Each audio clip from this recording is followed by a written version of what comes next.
Hello বন্ধুরা, কেমন আছো সবাই? তো আজকে আমি আমার বাগানের একটা ভিডিও তোমাদের সাথে শেয়ার করছি। চারিদিকে অনেক আবর্জনা, দেখে লাভ নেই, স্কিপ করো, কারণ বাড়িতে কাজ চলছে, চারিদিকে জিনিসপত্র একদম অগোছালো হয়ে আছে।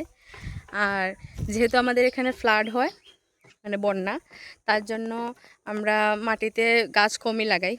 সবই একদম বস্তা বা ওই ফলের যে কি বলে, ফলের ট্রে বা কার্টুন যেটাকেই বলে, ওটাতে আমরা সবসময় গাছ লাগাই, যাতে ফ্লাড হলে আমরা ওটা নিয়ে আবার উঁচু জায়গাতে রাখতে পারি। মাটিতে কমই লাগানো হয় গাছ।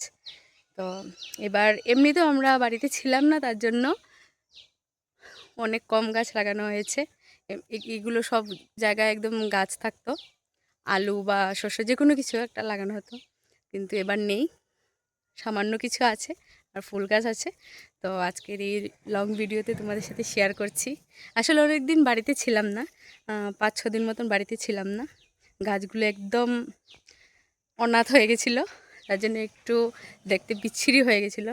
এসে জল দিলাম, তারপর স্বতঃস্ফূর্তভাবে বড় হয়েছে, সুন্দর হয়েছে। তার জন্য ভাবলাম তোমাদের সাথে ভিডিওটা শেয়ার করি। তো দেখতে থাকো কি কি আছে আমাদের এই ছোট্ট বাগানে। তো চলো স্টার্ট করি। তো এখানে প্রথমেই আছে টমেটো গাছ।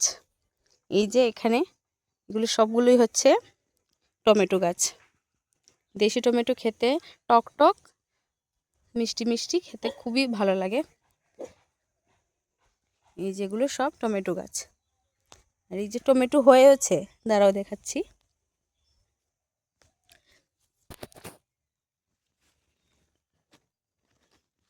এই যে বেবি টমেটো, এদিকে আছে, আরও এইদিকেও কিছু আছে। এই যে বেবি টমেটো, এই ছিল টমেটো গাছ। তারপর এখানে আছে মিষ্টি কুমড়ের গাছ।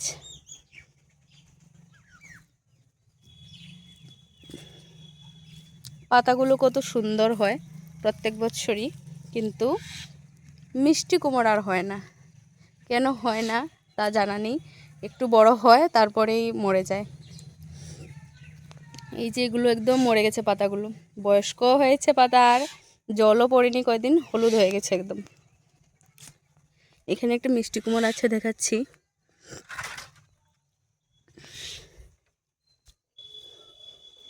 এই যে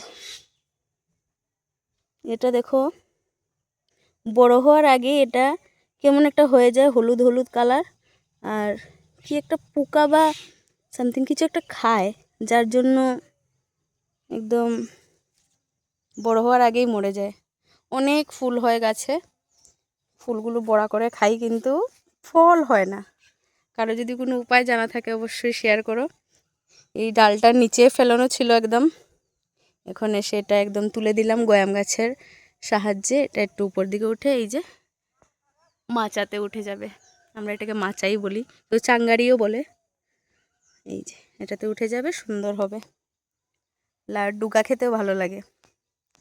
তারপর এখানে আছে পালং শাক, পালক পনির, কার কার ভালো লাগে অবশ্যই জানাবে। এই যে এক একটা পাতা দেখো কত বড় হয়েছে। এই যে এই লাইনটা পুরোটাই একদম পালং শাক। আর আমি মধ্যে মধ্যে এই যে গাঁদা ফুলের বীজ ফেলেছিলাম, গাঁদা ফুল হয়েছে এই যে মধ্যের লাইনটায়। আর আছে কিছু আলু গাছ, এগুলো পরে কোনো দিন দেখাবো, যখন যদি ফুল ফুটে আর আলু ধরে, তাহলে পরে কোনো ভিডিওতে শেয়ার করব। তো এখানে এগুলোই আছে, টমেটো তো দেখিয়ে দিলাম। আর এখানে আছে দেখো লাই গাছ। লাইয়ের ফুল আর শস্যের ফুলটা অনেকটা একরকম, এই যে অনেকটা এক, কিন্তু পাতা আলাদা, খেতে টেস্ট আলাদা, সবাই জানো যারা খাও। তারপর এখানে আছে টক পালং গাছ। ওই যে পালং শাকটারই টক ভার্সন এটা। এই যে টক পালং, খেতে টক টক মিষ্টি মিষ্টি, খুব ভালো লাগে টক খেতে। আর এখানে আছে বিনা নিমন্ত্রিত বেথো শাক গাছ, আমরা বাতুয়া শাক বলি। এটা বিনা নিমন্ত্রণ, কারণ এটা আমরা লাগাইনি, এটা এমনিতেই হয়েছে, অনেক পাতা হয়েছে, আমরা শাক খেয়েছি, কিন্তু এটা আমরা লাগাইনি। হলো সবজি গাছ, দেখতেই পেলে কি কি আছে। আর একটা স্পেশাল জিনিস আজকে তোমাদের সাথে যেটা শেয়ার করার জন্য মেনলি ভিডিওটা করা, আমি একটা শখের বসে একটা গাছ লাগিয়েছিলাম, একটা না কয়েকটাই লাগিয়েছিলাম, উঠেনি, অনেক গাছ উঠেনি। কেন উঠেনি সেটাও বলতে পারবো না, কি ভুল হয়েছে সেটাও বলতে পারবো না, প্রথমবার লাগিয়েছি তো। দেখো, তো এই যে দেখো চানা গাছ, লাল চানা যেটা, ওইটা কি মনে করে জানি না, আমি কয়েকটা চানা, মটর, তারপর মেথি, এগুলো একসাথে করে আমি এখানে সব ভিজিয়ে রেখে যখন অঙ্কুরিত হয়েছে আমি লাগিয়ে দিয়েছি। তারপর দেখছি কদিন পরে ঠিকঠিকই উঠেছে, চানা গাছটা বেশি বেশি উঠেছে, আর কিছুই উঠেনি। দেখো এই জায়গাটা খালি, কিন্তু পুরো একদম ভরাট করে লাগিয়েছিলাম, কিছু কিছু উঠেছিল কিন্তু মরে গেছে। আর আমার চানা গাছে ফুল এসেছে, এটার জন্যই আমি আজকে ভিডিওটা করেছি। দেখো ফুলগুলো কত সুন্দর, এই দেখো। কারা কারা আগে চানা গাছ দেখেছো অবশ্যই কমেন্ট করে জানাবে। আমি এত খুশি হয়ে গেছি আজকে বাগানে এসে এগুলো দেখে, যে আমার চানা গাছে ফুল এসেছে। চানা ধরুক না ধরুক, আমার মানে একটা প্রাপ্তি লাগছে যে প্রথমবার আমি এটা লাগিয়েছি, এটাতে ফুল এসেছে, আমার অনেক বেশি খুশি লেগেছে। আর এখানে আছে মটর গাছ, একটাই উঠেছে, ভেবেছে এই মধু লাগিয়েছে, যদি একটাও না উঠে তাহলে তো কষ্ট পাবে, এই ভেবে হয়তো ইনি উঠেছেন, লাই গাছকে ভর করে এখন বড় হচ্ছেন। আর এখানে আছে মেথি গাছ, এটাও একটা উঠেছে আমার মন রাখার জন্য। এই যে, এই যেটা মেথি গাছ, এটার পাতা শুকিয়েই কাসুরি মেথি যেটা তোমরা খাও এটা হয়, এটা হলো মেথি গাছ। এই আমার স্বাদের চানা গাছ, আর এই যে ধনে পাতা, সবগুলো এগুলোকে লাগিয়ে দিয়েছি এক টবে, অল্প হয়েছে তো এইসবই। তো দেখতেই পেলে আমার সবজি বাগানে কি কি হয়েছে। আর আমি খুব বেশি খুশি আজকে চানা গাছটাকে দেখে, চানাতে যখন ফুল এসেছে আমার খুব বেশি আনন্দ লাগছে, বলে বোঝানোর মতো না।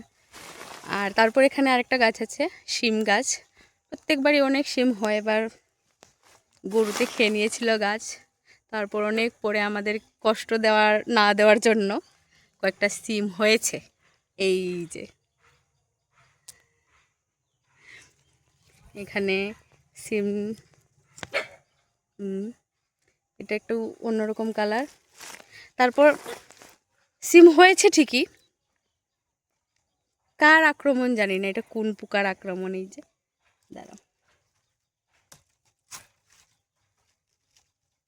ইয়া খেয়ে নিয়েছে,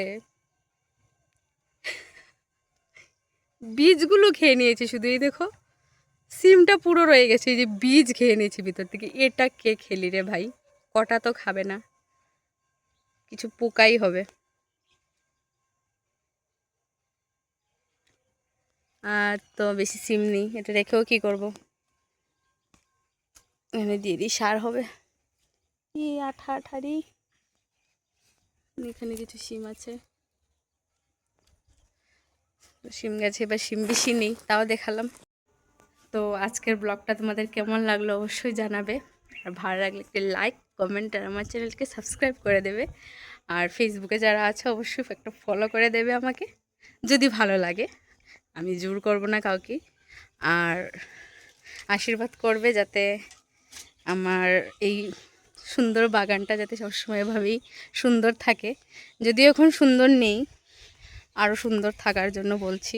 কারণ ফ্লাডের জন্য গাছ লাগানো যায় না, অনেক বেশি ঘরেও জল উঠে যায়, এত জল হয়। তো যাই হোক, যতটুকু আছে আমরা তাতেই সন্তুষ্ট। আর ভিডিওটি ভালো লাগলে যা বললাম, টাটা বাই বাই।